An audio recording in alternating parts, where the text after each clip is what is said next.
में स्थापना दिवस पर कार्यक्रम का आयोजन। राष्ट्रीय अध्यक्ष जेपी नड्डा ने किया कार्यक्रम को संबोधित।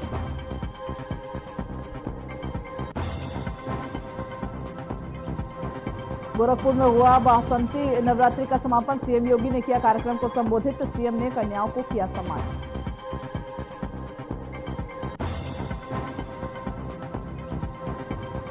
लखनऊ में बीजेपी के स्थापना दिवस समारोह की धूम। स्थापना दिवस के अवसर पर प्रदेश अध्यक्ष भूपेंद्र ने फहराया पार्टी का झंडा।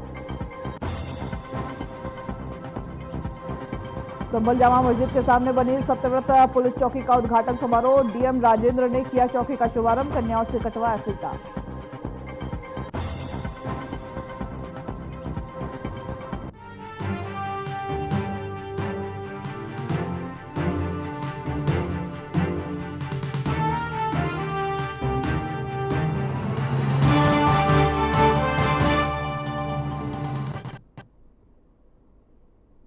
नमस्कार, स्वागत है आप सभी का उत्तर प्रदेश के हमारे इस बुलेटिन में। आपके साथ मैं अंजलि झा। तो चलिए बुलेटिन की शुरुआत करते हैं खबरों से।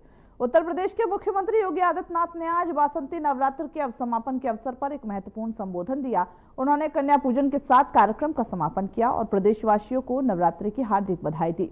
इस दौरान उन्होंने सामाजिक समानता की बात करते हुए कहा कि दैनिक जीवन में सभी लोगों का यह दायित्व बनता है कि वे बेटे और बेटी के बीच में भेदभाव न करें। मुख्यमंत्री ने आगे कहा कि हमारी संस्कृति में कन्याओं का सम्मान विशेष स्थान रखता है और हमें यह सुनिश्चित करना चाहिए कि हम हर स्तर पर यह संदेश फैलाएं।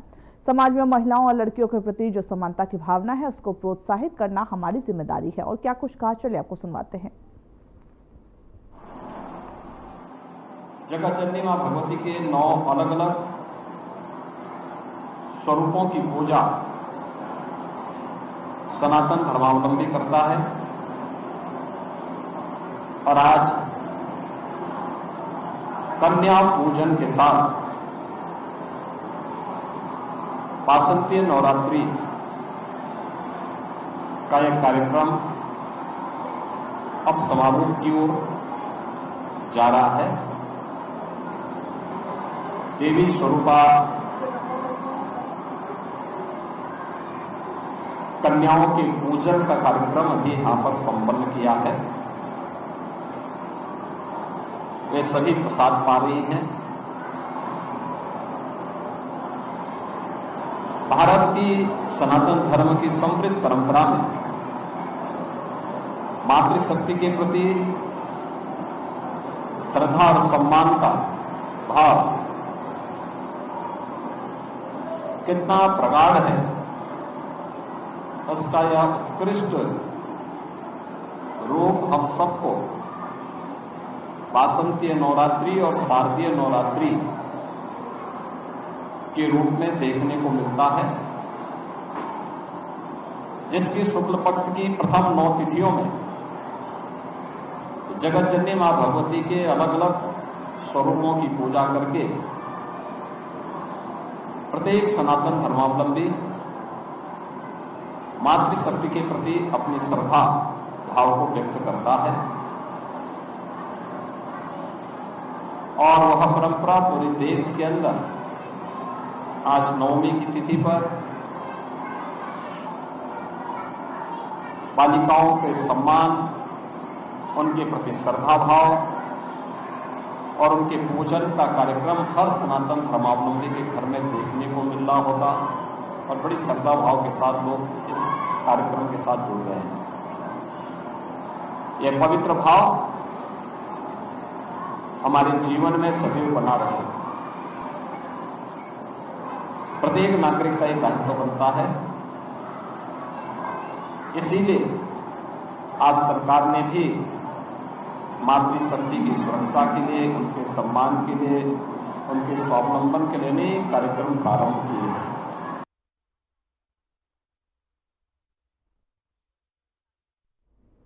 वही संभल में जामा मस्जिद सर्वे के दौरान हुई हिंसा के बाद जामा मस्जिद के सामने सत्यव्रत पुलिस चौकी का निर्माण शुरू हुआ, जिसका आज रामनवमी के दिन भव्य उद्घाटन किया गया। डीएम राजेंद्र पेंसिया, एसपी कृष्ण कुमार विश्नोई ने इस चौकी का शुभारंभ किया। अधिकारियों ने कन्याओं से फीता कटवाकर चौकी का उद्घाटन किया, जिसके बाद चौकी में हवन पूजन किया गया। वो इस आयोजन में अपर पुलिस अधीक्षक श्रीश चंद और पुलिस क्षेत्र अधिकारी अनुज कुमार चौधरी सहित तमाम अधिकारी शामिल रहे।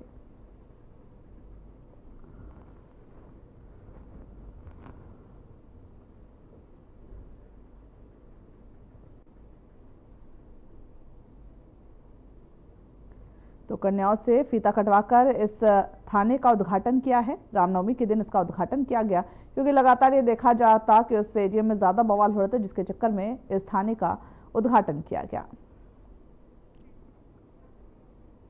वही चंदौली के साहबगंज ब्लॉक के 17 गांव में आशा बहु भर्ती के दौरान सरकारी गाइडलाइनों को अवहेलना का मामला सामने आया है। नोडल अधिकारी नीलेश मालवीय पर भर्ती प्रक्रिया में भ्रष्टाचार और नियमों की धज्जियां उड़ाने का आरोप है। आवेदनकर्ताओं ने लाखों रुपए की वसूली का दावा भी किया। वही डीएम और सीएमओ ने मामले का संज्ञान लिया और जांच के आदेश दिए हैं।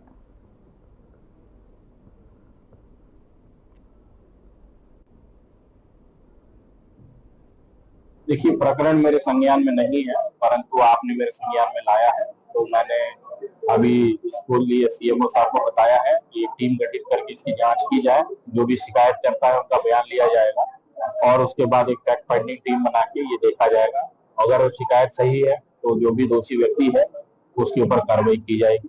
सर, नोडल अधिकारी एवं पीएससी प्रभारी नीलेश मालवीय जी का 1-1.5 महीने पहले ट्रांसफर हो गया है और अभी तक ये गए नहीं। सर, इसके बारे में मेरे ज्ञान में नहीं है, आप विभागीय अधिकारी से इसके बारे में पूछें। एनम के द्वारा आपके गांव की जो एनम है उनके द्वारा आपको इसके बारे में बताया गया था कि आशा बहू कब की भर्ती निकली है, कैसे क्या करना है, ये सब इस बारे में बताया गया था। उनके द्वारा किसी को पता चला तभी ना हम लोग तो गया बात। एनम के द्वारा आपको बताया गया था कि नहीं?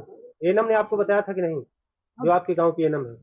नहीं सर, वही तो कह रहे हैं कि मतलब ये नाम क्यों, क्या बात बताएं, वही मतलब सब लोगों द्वारा पता चल रहा है। अब वो डायरेक्ट तो उनसे बात नहीं हुआ, एनम से डायरेक्टली बात नहीं होती। डायरेक्ट हम कहाँ किससे बात करेंगे। और जो आशा भर्ती की विज्ञप्ति है आपके यहाँ विद्यालय पे, पंचायत भवन पे या सार्वजनिक स्थलों पे चस्पा की गई है? नहीं, कहीं कुछ नहीं। गांव से सूचना नहीं मिली कि इस तरह की कोई सूचना नहीं मिली? ये सब कोई सूचना नहीं मिला है इस तरह का। और क्या इसमें कोई पैसे की भी मांग हो रही है? पैसे तो दलालों के जरिए सब मांग रहे हैं, लेकिन प्रभारी जो है अपने मुख से पैसा नहीं मांग रहा है। अच्छा, लगभग कितने की मांग हो रही है? अरे 1.5-2 लाख रुपया तक जा रहा है। क्या लगता है ये भर्ती में पारदर्शिता लाई जाएगी? नहीं लाई जाएगी, सवाल ही नहीं उठता है। जब इसके पहले भर्ती हुआ था 1-1 लाख रुपए सब दिए थे। कि आपके गांव में आशा की भर्ती हो रही है, इसके बारे में पता है? ना। किसी के द्वारा समझाया गया था कि आपके गांव में भर्ती हो रही है, आवेदन अधिक से अधिक आप लोग करें? नहीं, हमन के मालूम नहीं। गांव में डुगडुगी पिटवा के खुली बैठक की सूचना दी गई थी? नहीं। खुली बैठक हुई है कि नहीं आपके यहाँ? नहीं। एनम के द्वारा आपके घर या गांव में हर लोगों के घर जाके, महिला समूहों में जाके ये बताया गया था कि आशा की भर्ती हो रही है, आप लोग अधिक से अधिक आवेदन करें। इसके बारे में कोई सूचना है? नहीं, कोई नहीं बतौले। खुली बैठक भी नहीं कराई गई? नहीं। ओम प्रकाश जी, आपके गाँव में आपकी भर्ती कोई पता नहीं है कि?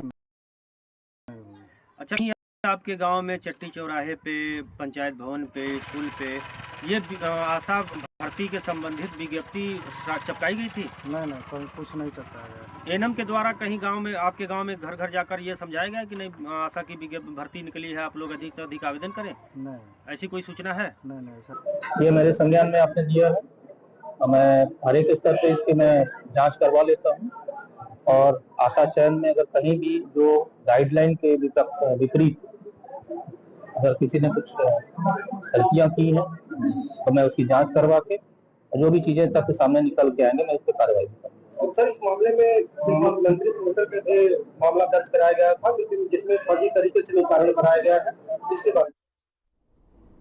वही लखनऊ के बीजेपी प्रदेश कार्यालय में बीजेपी का स्थापना दिवस समारोह धूमधाम के साथ मनाया गया। स्थापना दिवस के अवसर पर प्रदेश अध्यक्ष भूपेंद्र चौधरी ने झंडा फहराया। उन्होंने पंडित दीनदयाल उपाध्याय की प्रतिमा पर माल्यार्पण किया। इस दौरान संगठन महामंत्री धर्मपाल सिंह भी मौजूद रहे। भूपेंद्र चौधरी ने कहा कि आज हमारे लिए गर्व का विषय है, वक्फ बिल मुसलमानों की भलाई के लिए लाया गया है।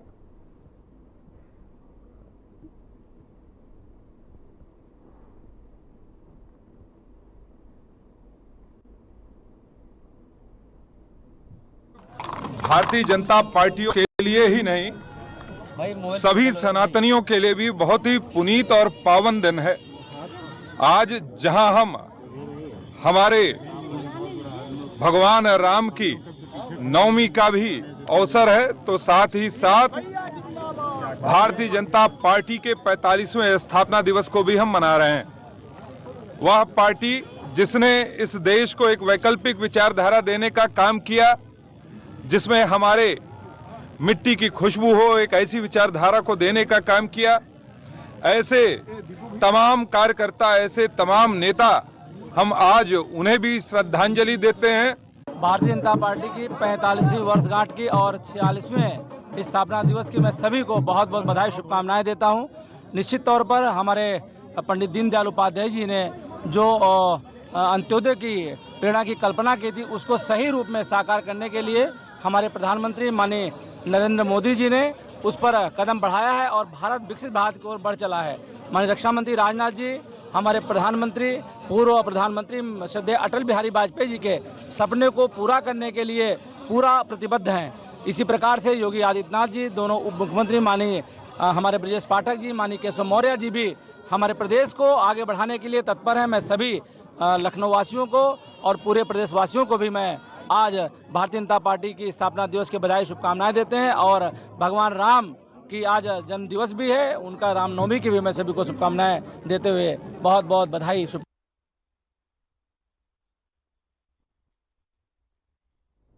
वो इसी बीच बड़ी खबर की ओर रुख करते, जहां पर चंदौली में प्रतिबंध के बावजूद अवैध खनन हुआ है। कर्मनाशा नदी से लाल बालू निकाला गया। प्रतिबंध के बावजूद खनन माफिया बेखौफ धड़ल्ले से अवैध खनन करते हुए नजर आ रहे हैं। बालू ले जाते ट्रैक्टर का वीडियो भी वायरल हुआ। प्रशासन और विभागीय कार्यवाही पर इस दौरान कई सवाल खड़े हो रहे हैं। कौड़िहार गांव के पास ये खनन हो रहा है, जहां पर बालू से ट्रैक्टर बालू से ले जाते हुए दिखे भी जा रहे हैं।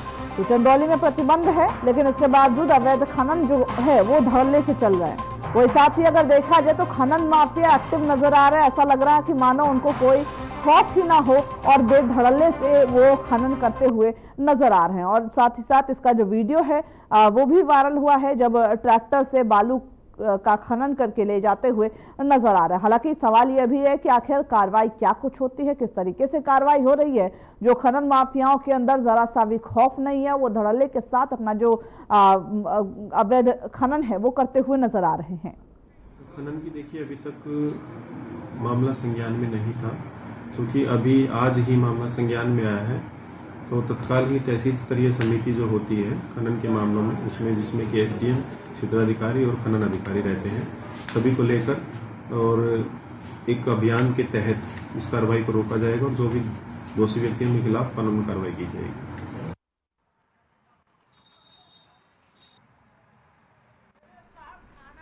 बढ़ते अगली खबर की ओर, जहां पर आगरा के सेक्टर 4 के क्षेत्र में एक जर्जर बिल्डिंग गिरने का हादसा हुआ है। इस घटना में 2 लोगों की मौत हो गई है, जबकि 7 अन्य लोग गंभीर रूप से घायल हो गए हैं और उनका इलाज भी चल रहा। घटना के बाद मौके पर पहुंची पुलिस और रेस्क्यू टीम ने तत्काल बचाव कार्य शुरू कर दिया है। वहीं रेस्क्यू ऑपरेशन के दौरान इंस्पेक्टर आनंदवीर भी घायल हो गए। उन्हें तुरंत नजदीकी अस्पताल में भर्ती कराया गया, जहां उनका इलाज चल रहा। हालांकि पुलिस और प्रशासन ने इस मामले की जांच शुरू कर दी है। अधिकारियों का कहना है कि संबंधित विभागों से इसकी जांच करवाई जाए।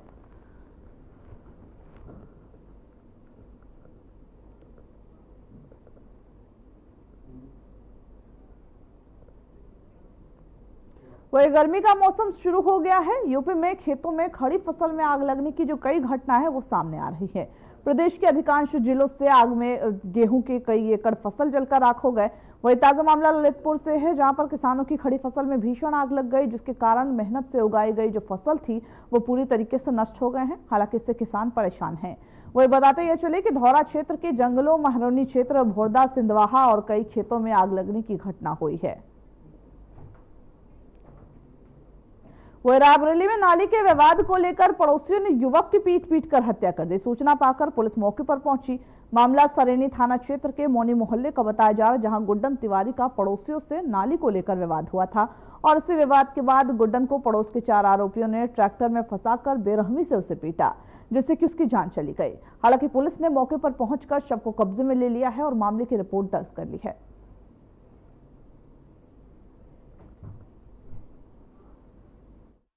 मालिक वीडियो बनावत रहे एक दिन पहले, के बाद ही बगल में है अजय सोनी, उनसे बकवास होत रही मुंह से। होए के बाद ये घर का एक लड़का शुभम प्रजापति निकल के आए, 2-3 हाथ मारी इनके, मार के सबको छुटावा, छूट गए। उसके बाद यहाँ आ गए, ये जगह खड़े होके ऐसे ऐसे बुलावत रहे। हम उनका मना करते रहे कि अकेले न जाओ, लेकिन भी चले गए। उसके बाद यहाँ आके पुनीत सिंह और शुभम प्रजापति, बहुआ बनिया, शैलेश गुप्ता उर्फ बउआ बनिया। ओई के बाद ही सब जने मिलके ट्रैक्टर में फंसा बहुत मारिन, इतना मारिन न बच्चे बचा नहीं पावा। सरिया से बल्ली बांस सब इनके यहाँ घर बनत रहा, सब ट्रैक्टर खड़ा रहा, वही मारिन, बहुत मारिन। 8 बजे राजेंद्र कुमार तिवारी पुत्र रामराज तिवारी निवासी मोनी मोहल्ला थाना सरैनी जनपद रायबरेली ने थाना आकर सूचना दिया कि कल मेरे पुत्र उम्र 42 वर्ष अतुल तिवारी को की दिन में 12 बजे पुनीत आदि 4 नफर व्यक्तियों से कहासुनी हो गई, जिसमें मारपीट हुई। तो मारपीट की इतला थाने पे नहीं दिए, घर ले जाकर के अपना उपचार कराते रहे। रात में उसकी मृत्यु हो गई, जिसकी सूचना दे रहे हैं। इस सूचना पर मुकदमा संख्या 60/25 105 BNS पुनीत सिंह आदि के विरुद्ध पंजीकृत कर लिया गया है। पोस्टमार्टम के लिए पंचायतनामा घर के रवाना किया जा रहा है। साक्ष्य के आधार पर अग्रेतर कार्रवाई।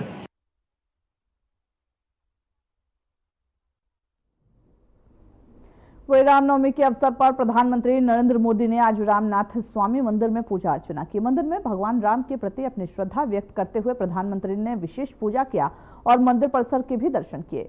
वह इसके बाद प्रधानमंत्री मोदी ने रामनाथपुरम में एक विशाल रोड शो किया। इस दौरान सैकड़ों समर्थकों ने उनकी एक झलक पाने के लिए उनके स्वागत में खड़े नजर आए।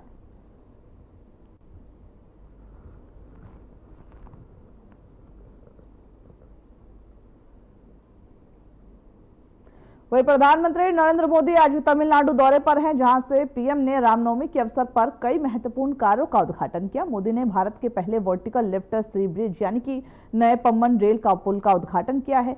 यह पुल रामेश्वरम को भारतीय मुख्य भूमि से जोड़ता है और समुद्री मार्ग पर यात्रा को सरल बनाएगा। इसके साथ ही प्रधानमंत्री ने एक नई ट्रेन सेवा और जहाज को भी हरी झंडी दिखाई है। प्रधानमंत्री मोदी के इस दौरे को तमिलनाडु में क्षेत्रीय विकास और बुनियादी ढांचों में सुधार के रूप में देखा जा रहा है।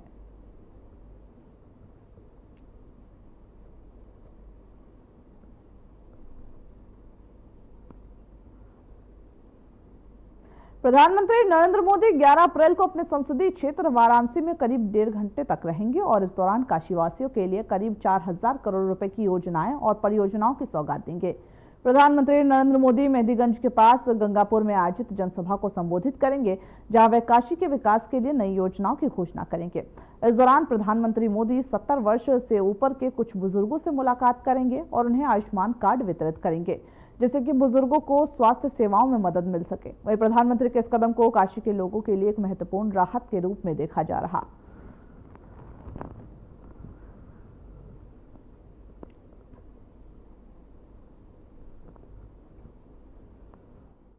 देखिए, आयुष्मान कार्ड तो इस देश में 50 करोड़ लोगों से ज्यादा लोगों को बन चुका है, लेकिन उसमें भी चूंकि समाज का एक बहुत बड़ा तबका है जो अभी भी जिनको यह लाभ मिलता है, लेकिन उसमें जो बुजुर्ग थे जिनको वाकई इलाज की जरूरत थी, तो 70 बरस के इस देश के हर बुजुर्ग को सच में इलाज की जरूरत उम्र बढ़ने के साथ बुढ़ापे में होती है।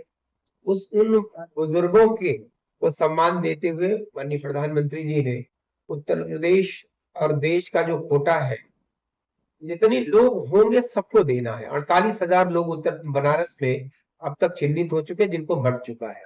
जैसे जैसे लोग आते जा रहे हैं वैसे वैसे, चूंकि सबको देना है, बस उम्र देखना है कि उनके 70 बरस पूर्ण हो। तो ऐसे बुजुर्गों को जिनको कार्ड बढ़ चुका है, उन्हीं लोगों को उस दिन 11 तारीख को काशी आगमन के पश्चात माननीय प्रधानमंत्री जी सम्मानित करेंगे। आज रामनवमी और भारतीय जनता पार्टी के 45वें स्थापना दिवस के अवसर पर आप सभी को बधाई देता हूं, अपने सभी कार्यकर्ताओं को बधाई देता हूं, अपने सभी वरिष्ठजनों का आशीर्वाद देता हूं और सभी के आशीर्वाद से हम लोग जो अंत्योदय से सर्वोदय तक की यात्रा कर रहे हैं, अपने सभी कार्यकर्ताओं के साथ अपने पंडित दीनदयाल उपाध्याय जी के एकात्म मानववाद के प्रणेता जो रहे हैं, उनके अंत्योदय से सर्वोदय तक की विचारधारा से जोड़ते हुए सभी कार्यकर्ता, हम लोग संगठन ही सेवा ही संगठन है, इसी विचारधारा पे हम सभी काम कर रहे हैं और हम लोग 45वां स्थापना दिवस उत्सव के रूप में मना रहे हैं। स्वच्छता के साथ बूथों पर उनके नमन करेंगे हम लोग सभी लोग, ये कार्यक्रम है। और उसके बाद हम लोग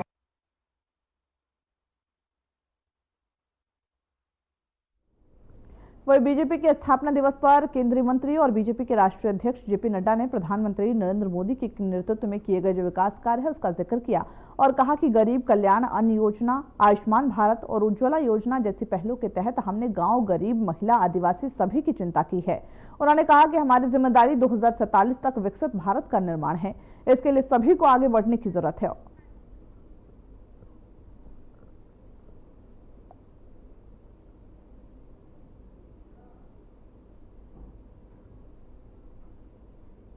वही दिल्ली के मुख्यमंत्री रेखा गुप्ता ने आज रामनवमी के अवसर पर भव्य शोभा यात्रा में भाग लिया। इस दौरान शोभा यात्रा के मार्ग पर हेलीकॉप्टर से पुष्प वर्षा भी की गई, जिससे श्रद्धालुओं का उत्साह और ज्यादा बढ़ गया। मुख्यमंत्री रेखा गुप्ता ने इस धार्मिक आयोजन में भाग लेते हुए रामनवमी के महत्व को उजागर किया और प्रदेशवासियों को इस अवसर पर शुभकामनाएं दी। उन्होंने कहा, रामनवमी हम सभी को सत्य, धर्म और आदर्श के मार्ग पर चलने की प्रेरणा देती है। यह पर्व हमें समाज में भाईचारे और एकता का संदेश देता है।